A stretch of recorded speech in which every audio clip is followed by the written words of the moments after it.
जीवन में तू ना वो जीवन नहीं। मलाकी पहला पुस्तक 6 और 7वें वचन।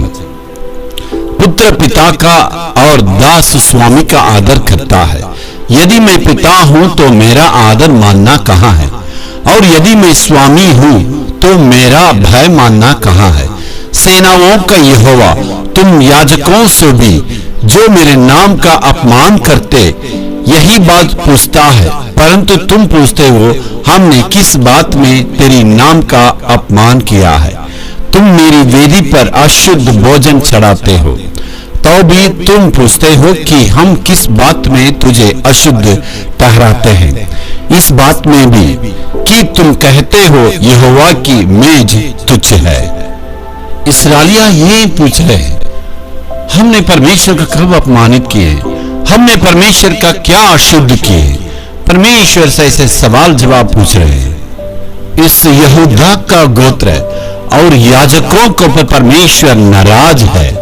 वो इसलिए नाराज है, परमेश्वर को आदर सम्मानित करने के जहां पर उन्होंने सारे लोग मिलकर परमेश्वर को अपमान किया है और अशुद्ध किया है।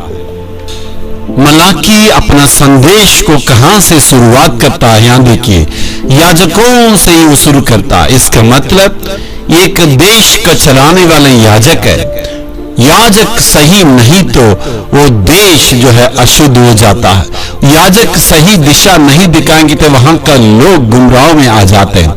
इसलिए उस लोग अपना मनमानी करने लगे, अशुद्ध काम करने लगे, परमेश्वर का विरोध कार्य करने लगे, और याजक ने इतना ढिलाईपन काम किया। तो इसलिए मलाकी उनसे शुरू करता है, याजक लोग अशुद्ध हो गए, इसलिए परमेश्वर ने लोगों को दंड दिया।